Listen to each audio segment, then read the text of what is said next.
So the beach is behind me, where it belongs. That's where all the people are on a Sunday in San Diego.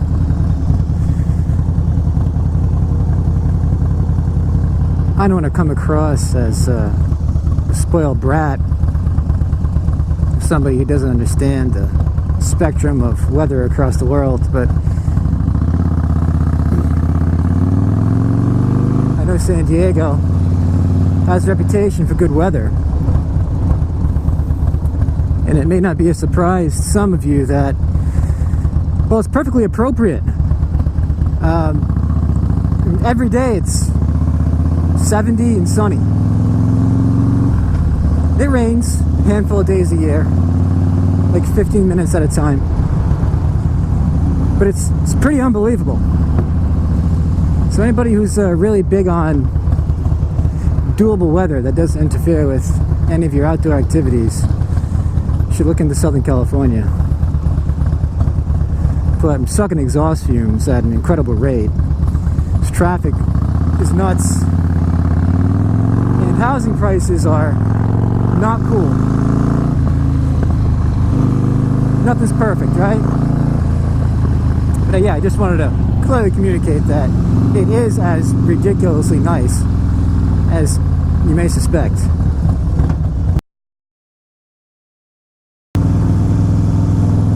Today I'm working on my medium rides. I've got super short rides, I have short rides. I love my long rides, the ones where I go way out east, away from the water. You get into the canyons, you get into these little towns that look like they haven't seen any new construction in 100 years. I love that stuff.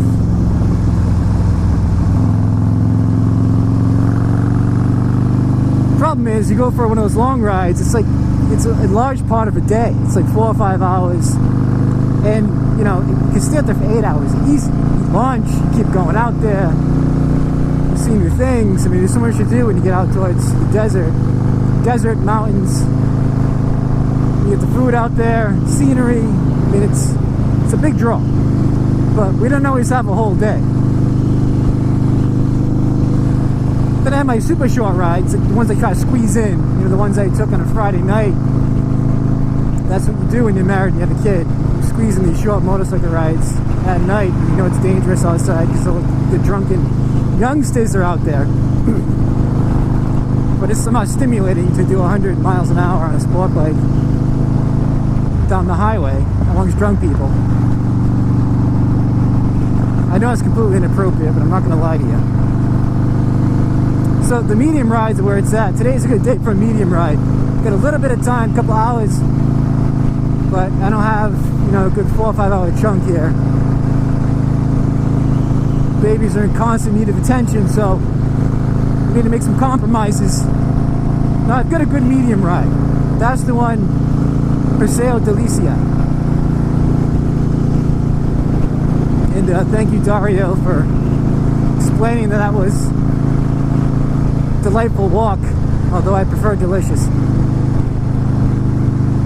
passageway, but that's not factual. Yeah, those rides are limited, so I'm heading out here. I'm gonna break off before I hit long ride territory, and we're gonna see what we can find amongst the swarm of Camrys and Kias and Ford Edges. Oh, you guys just make me nauseous. Nausea.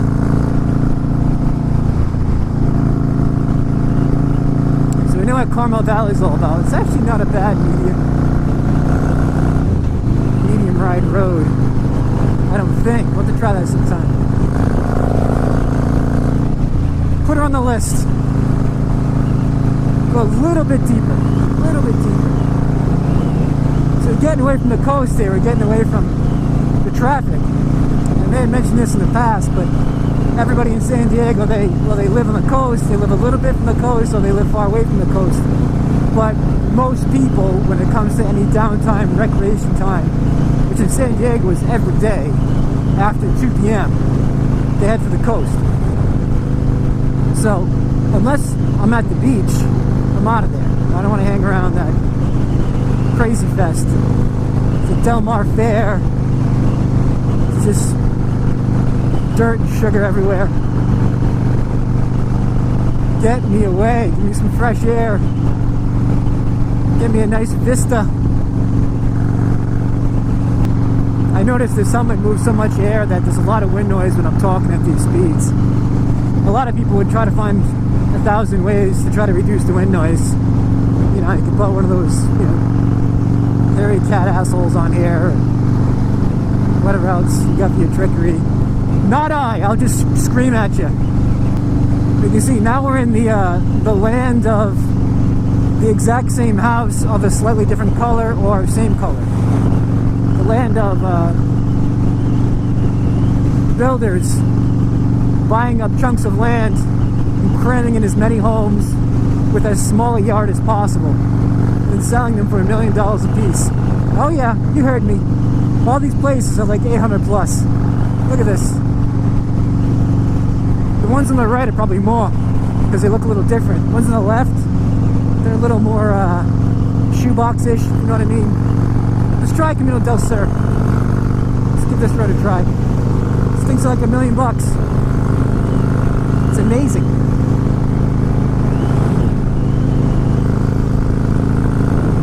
I lived in a little place called Bethesda, Maryland when I was doing research in my early 20s. It's outside of DC. It's got a little city. All the parents talk about the schools all the time. They talk about the schools around here too. It's another annoying thing. I won't go on a tangent about that. If your kid needs, you know, the best school in the world to be successful in life, then your kid's not that smart, in my opinion. Go to a medium school and figure it out. Now, for all you guys that go to horrible school systems, a lot of these inner city schools, not all of them, but you know, these underfunded schools, those people make something of themselves. That's an impressive individual.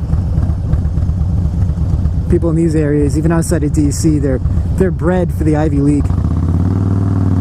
And you couldn't meet a more boring population. I mean, really, just a soulless robot population.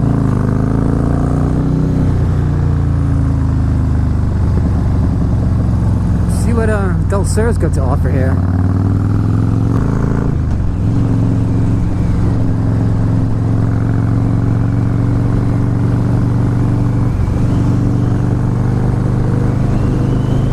Looking pretty good.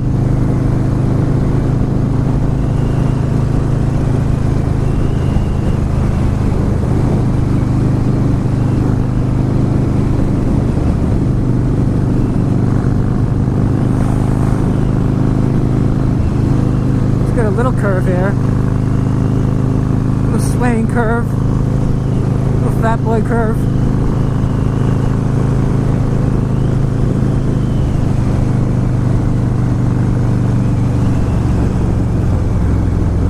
So this seat I have, this fastback seat that I got here, you know, it's in my opinion, it's still nice to look at. I like it. It's very low profile and it's got some character to it. But the problem is I'm too long for it. You know, it's lower than stock. It's got to be lower than stock. And what that does is when I sit on the bike, I don't know if you can see my knee is actually, you know, just above my hip. And it's just a bad place to be in for a longer ride. I like my longer rides. And it directs all this pressure right down in your butt bones. And it's less than comfortable.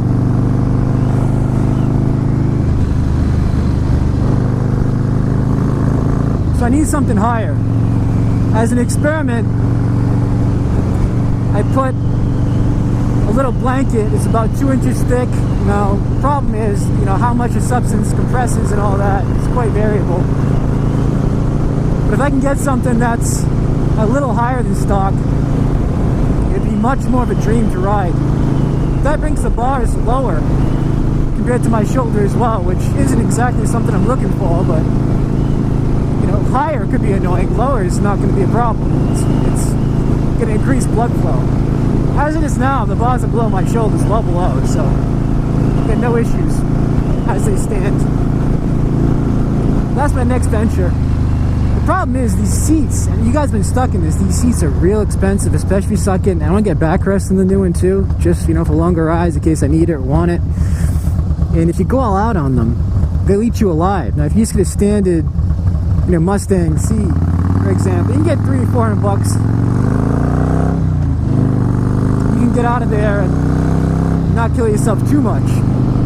But when you start getting a pillion seat on top of that and a backrest, it adds up. You're talking $700 or somewhere in that realm. It's a lot of money. You know, I mean, a seat is, if it changes the comfort, it's what you sit on, so you can justify anything, you know. But currently I'm debating whether or not to just toss something comfortable on here and screw the looks for $300 or $400, or go all out again and get something custom that both makes it more comfortable and is decent to look at. Anything thicker that's higher is not going to be as pretty. So I'm wondering if I'm trying to put lipstick on a pig here. We'll see. We'll do that over the next month or so. You notice in these areas there's a lack of fast food. There's a lack of Walmarts. There's a lack of gas stations.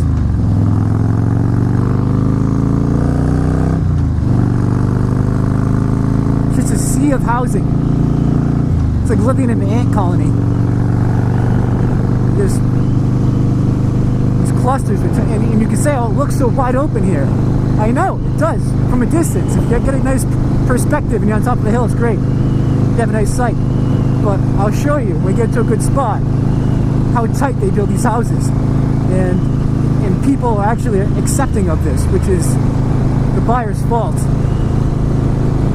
There's a lot of different cultures around here too, and I think some of them are more tolerant of small yards, you know. So there's a lot of people from Europe, there's a lot of people from Asia, and you know, in general, those areas are more tolerant of less humongous space, property size, house size, etc. And they'll pay high prices for homes that are smaller and have tiny little yards.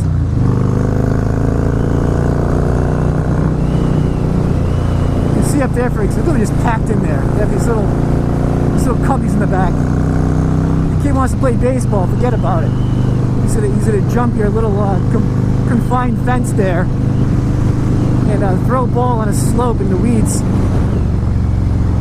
That's where you guys in middle America, other parts of the world where you got some space, you know, you may lack some things not being in a city, but you gain a lot too. You know, there's something to be said. I was raised in an area, and that wasn't a vast property we had. I lived on a half an acre or so, but a big expanse of grass in the backyard, football, soccer, all that good stuff, and just a ton of woods, just forested area, acres and acres in the back. And so, you know, exploring that land as a kid,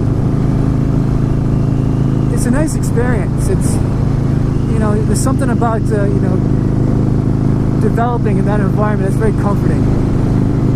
And maybe it's just because that's the way I developed. But I don't have to be lost. I know a lot of places it won't be. My fear is it's not just the cities anymore. The suburbs are becoming very tolerant of no land, no space. You know, if you want to go play, you have to go to the park. The park! Added my baby to the park to play. I got a little yard, but you know, it's fairly small, and we'll both go insane hanging out back there. So now I'm a park person. I used to make fun of park people. Like living in New York, when we go to the parks, like my dog can take a crap. But I have to socialize with other people with dogs. They can tell me about the most recent shoulder surgery for like 6 hours. How their mother-in-law has hemorrhoids. Oh my God, people, their time-filling conversation drives me insane.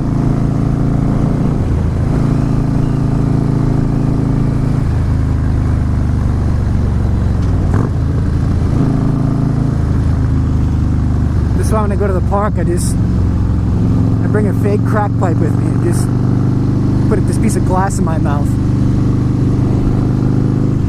So keep all the friendlies at bay. Wow, I better change my tune before I totally screw up my child's development. Woo! So I was looking at this bike the other night. I was in the garage. I don't know if you guys do this. Sometimes you just want to take a second for yourselves and just admire the beauty, especially if you have a Harley or a Cruiser or, you know, whatever it does. If it's a sports bike, that's fine. But something about these older style bikes that still gets to me. You know, I've owned the bike for quite a while now, and it still gets to me in a very good way. It's just so overbuilt. It's so overbuilt, and there's something very pleasing about how robust the bike is in terms of, you know, the frame and all the, you know, connecting pieces, even for the foot pegs. I mean, just that heavy iron, it may not be necessary because we do have lighter materials now that are just as strong or stronger, but it fits. You know, there's something about a carbon fiber Harley that would be very unusual, or a Cruiser for that fact. I think it'd have to be a slow evolution because, you know, lighter is superior. And, you know, one thing about a piece of steel, you can drop it, it may bend a little bit, you may scuff it up, but my understanding is it's less brittle. So, and I think there still are some properties about it that are superior to carbon fiber, you know, in a hard use sort of situation. It's always functioned the way it should. The electronics haven't messed with me. It's just, and it has that very solid feeling to it, you know? That heavy, solid feeling, that old, reliable sensation. Oh, look at that. Road King. I love those Road Kings, man. Maybe next. Well, success. Not a bad medium ride.